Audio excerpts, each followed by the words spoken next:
Hello students, आज हम start कर रहे हैं हमारा second unit and chapter 4 Nina and the baby sparrows. अब यहाँ एक डायग्राम देखेंगे आप।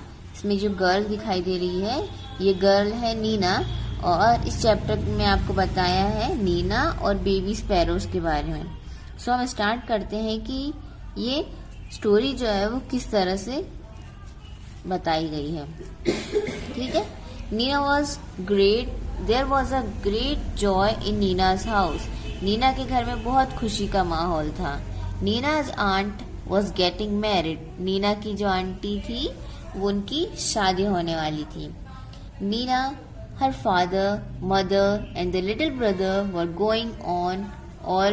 वर all going to Delhi for a wedding. Nina, उसके फादर, मदर और उसका छोटा भाई सभी दिल्ली जाने वाले थे शादी के लिए। Everyone was happy, सभी बहुत खुश थे, एक्सेप्टेड नीना, और नीना भी खुश थी। Her mother took her to the market to buy a new dress, और उसकी मदर ने उसे मार्केट लेके गई, मतलब कि बाजार लेके गई। क्यों? ताकि वो एक न्यू ड्रेस खरीद सके। What color would you like? Mother asked, उसकी मदर ने पूछा कि तुम कौन सा कलर लेना पसंद करोगी Neena. I don't want a new dress, mother said Neena. Neena ने कहा कि मदर, मुझे कोई न्यू ड्रेस नहीं चाहिए। ऐसा क्यों? सलवार कमीज देन। तो उसकी मदर ने पूछा, ठीक है सलवार कमीज ले लो। Neena shook her head, Neena ने अपनी गर्दन हिला दी, उसने कहा नहीं चाहिए। What about those lovely white shoes you saw last week? तो जो तुमने लास्ट वीक व्हाइट शूज देखे थे उसके बारे में क्या ख्याल है? उसकी मदर ने कहा। आई don't want those either, thank you mother. उसने कहा कि मदर मुझे वो भी नहीं चाहिए, थैंक यू। तो आगे क्या हुआ? नीना's मदर वॉज अपसेट। नीना की मदर जो थी वो दुखी हुई। अब क्यों दुखी हुई होंगी? बट शी सेड नथिंग, फिर भी उसने कुछ नहीं कहा। उसकी मदर वो दुखी हुई कि नीना पता नहीं क्यों ना तो ड्रेस खरीद रही है, ना ही अपने उसने जो लास्ट वीक व्हाइट शूज देखे थे वो खरीद रही है। पता नहीं उसे क्या हुआ, ऐसा वो सोचने लगी और अपसेट हो गई। अपसेट यानी कि दुखी हो गई, और फिर भी वो उसने नीना से कुछ नहीं कहा।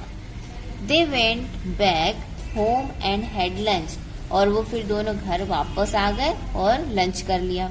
After lunch mother came and sat near Nina. Lunch करने के बाद नीना की मदर नीना के पास आई और उसके पास आकर बैठ गई। What is it, child? उसने कहा कि क्या हुआ बेटा? नीना से उसने कहा क्या हुआ बेटा? She asked, Why did you say no to everything? तुम हर चीज को नो क्यों कह रही हो? उसने ना तो कपड़े लिए, ना शूज लिए, ना ही सलवार कमीज लिए। तो इस सबसे उसकी मदर दुखी हो गई। घर आकर उन्होंने लंच किया। लंच के बाद वो नीना के पास आकर बैठ गई और वो कहने लगी कि क्या हुआ बेटा, तुम हर चीज के लिए ना क्यों कह रही हो?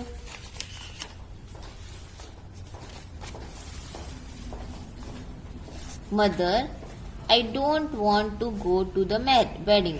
उसने कहा कि मम्मी मुझे वेडिंग में नहीं जाना, शादी में नहीं जाना। But why? उसकी मदर ने कहा कि क्यों, ऐसा क्यों?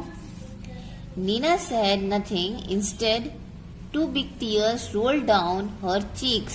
नीना ने कुछ नहीं कहा और अचानक से उसकी आंखों से आंसू बहने लगे, और उसकी मदर देखकर दुखी हो गई, है ना। उसने कुछ भी नहीं कहा उसकी मदर से, बल्कि बिना कुछ कहे ही बस वो रोने लगी। टीयर्स यानी आंसू, चीक्स यानी गाल, रोल डाउन मीन्स बहने लगे। Mother put her arm around Nina. उसकी मदर ने उसको पकड़ लिया और कहा don't cry my pet, she said. उसने कहा कि बेटा रो मत। Why don't you tell me what's bothering you? और कहने लगी कि तुम मुझे क्यों नहीं बता रही हो कि क्या चीज तुम्हें परेशान कर रही है। बॉदरिंग यानी कि परेशान करना। उसकी मदर ने उसको पकड़ा और पकड़ के कहा कि तुम रो मत, तुम मुझे बताओ क्यों नहीं रही हो कि तुम्हें क्या हुआ है, क्या चीज तुम्हें परेशान कर रही है। More tears roll down Nina's cheeks. Nina जो थी वो और भी ज्यादा रोने लगी और उसकी आंखों से आंसू निकलने लगे। Mother She said, "There is a sparrow's nest on the bookshelf in my room." फिर वो कहने लगी कि वहां पर एक चिड़िया का घोंसला है। स्पैरो यानी चिड़िया, चिड़िया का घोंसला है। कहाँ पर? बुक शेल्फ पर। उसकी जो बुक शेल्फ थी जहां पर वो अपनी किताबें रखती थी, अब उसके रूम में, वहां पर एक चिड़िया का घोंसला है। And there are 2 baby sparrows in the nest. और उसने कहा कि उस घोंसले के अंदर 2 छोटे छोटे बेबी स्पैरोज हैं। I see, mother said. उसकी मदर ने कहा कि अच्छा, they are just beginning to get their feathers. और उनके पंख जो है वो आ ही रहे हैं, मतलब उनके पंख निकलने में ही हैं। जैसे छोटे छोटे जो चिड़िया के जो छोटे बेबीज हैं, उनके पंख धीरे धीरे आने लगे हैं। तो वो बता रही उसकी मदर को कि उनके पंख धीरे धीरे आने वाले हैं। एंड ग्रोइंग अप, और वो धीरे धीरे बढ़ भी रहे हैं, मतलब ग्रो कर रहे हैं। ग्रो यानी बढ़ना, फेदर्स यानी पंख। And growing up makes them so hungry. अब वो क्योंकि बढ़ते जा रहे हैं, धीरे धीरे बड़े हो रहे हैं, तो उन्हें भूख भी लगती है। इस तरह से बताते हुए कहने लगी, all day long they cry cheep cheep asking for food. और वो कहने लगी कि इसलिए वो दिन भर रोते रहते हैं क्योंकि वो फूड मांगते हैं, है ना। तो नीना अपनी मदर को बता रही है कि मम्मी, वहां पर मेरे बुक शेल्फ पर एक चिड़िया का घोंसला है, और उस चिड़िया के घोंसले के अंदर 2 छोटे छोटे बेबी स्पैरोज हैं, और उनके फेदर्स जो है वो निकलने वाले हैं। वो धीरे धीरे बड़े हो रहे हैं, ग्रो कर रहे हैं, और वो बहुत भूखे होते हैं, इसलिए वो दिन भर फूड के लिए रोते रहते हैं, क्राई करते रहते हैं। If we go the whole place will be locked. अगर हम चले जाएंगे तो पूरा घर, पूरा जगह बंद हो जाएगी, लॉक हो जाएगी।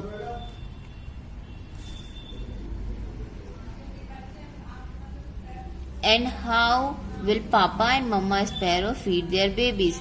और अगर लॉक हो जाएगी तो उनके मम्मी पापा कैसे उनको खाना खिलाएंगे, कैसे बेबी स्पैरो को फीड करेंगे? फीड यानी कि खिलाना। Oh Nina, cried mother giving her a big hug. अब नीना की जो मदर थी वो नीना को चुप कराते हुए उसे अपनी गोद में पकड़ लेती है, मतलब उसे गले लगा लेती है। हग यानी गले लगाना। Is that why you don't want to go to the wedding? इसलिए तुम वेडिंग में नहीं जाना चाहती? नीना की मदर ने कहा। But that's no problem at all. मगर ये कोई समस्या नहीं है। प्रॉब्लम यानी कि समस्या, ये कोई परेशानी या समस्या नहीं है। We will leave the window open. हम अपने घर की विंडो को ओपन छोड़ देंगे। विंडो यानी कि खिड़की को ओपन छोड़ देंगे। तो इस तरह से वो उसकी मदर ने कहा कि तुम रो मत, और उसे गले लगाते हुए कहा कि ये कोई समस्या नहीं है, तुम इसीलिए शादी में जाने के लिए मना कर रही हो। हम क्या करेंगे कि अपने घर की खिड़की को खुला छोड़ देंगे। Oh, can we mother, can we really?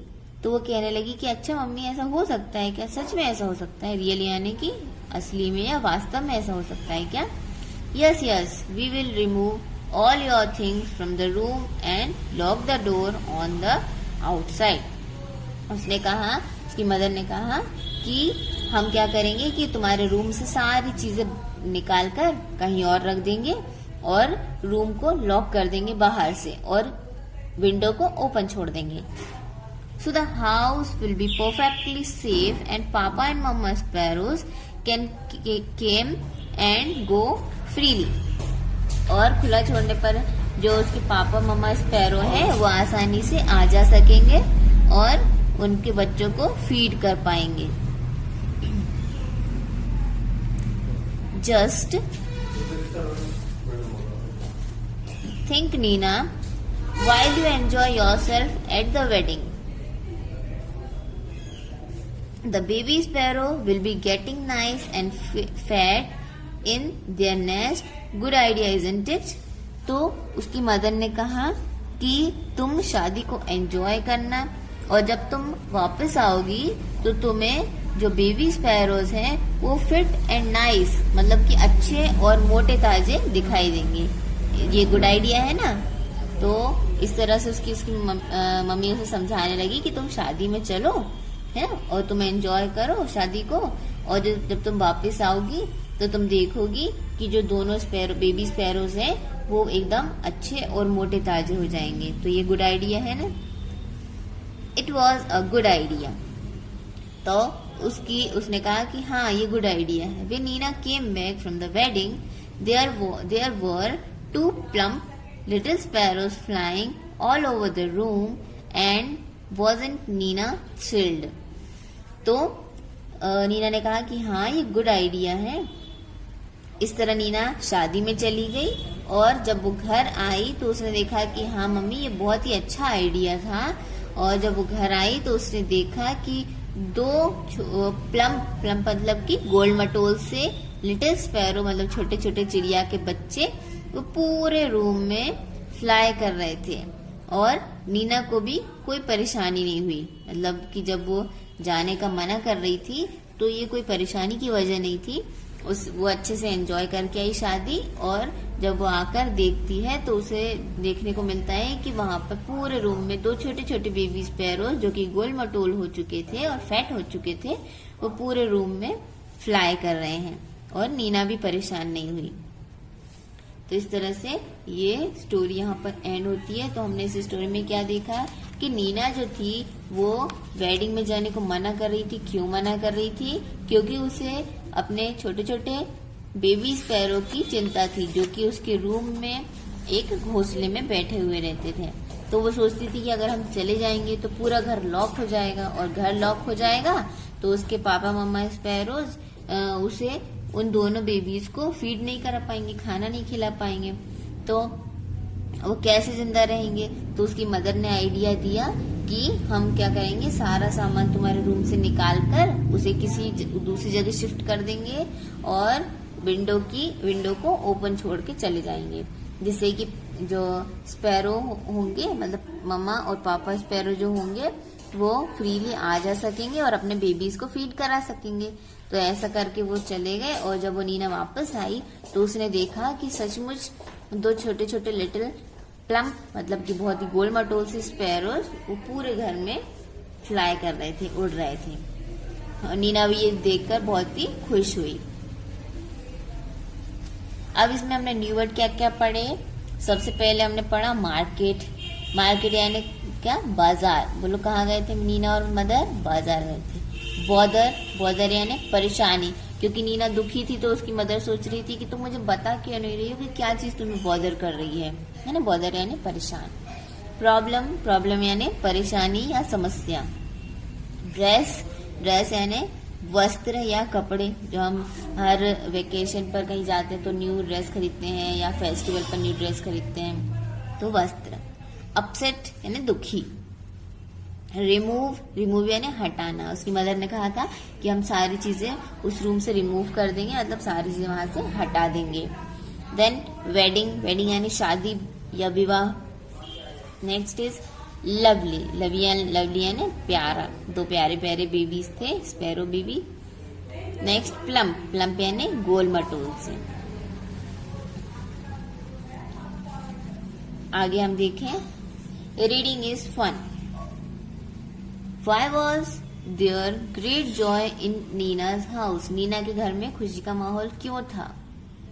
Why was Nina worried? Neena worried क्यों थी, मतलब परेशान क्यों थी? What did mother suggest? Mother ने क्या सजेस्ट किया? What did Nina find when she came back from the wedding?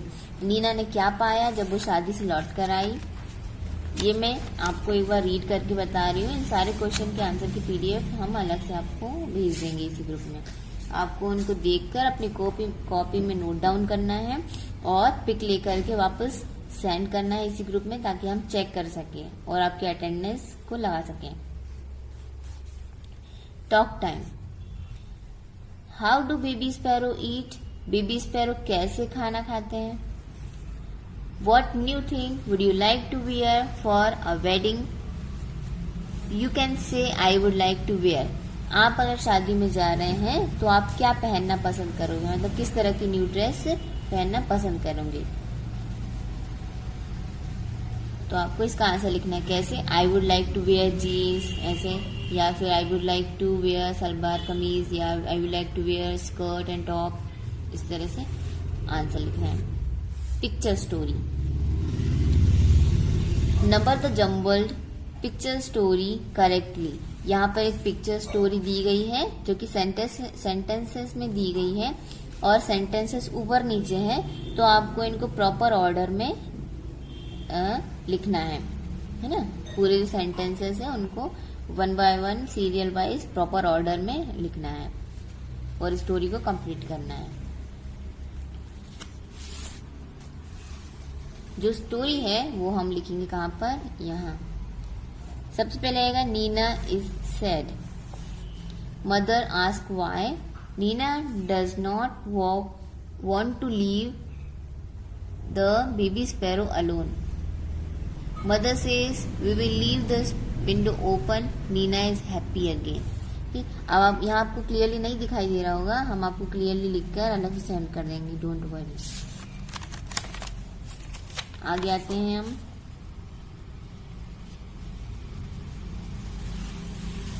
Activity, let's make a bird. आपको यहाँ पे एक बर्ड बनानी है।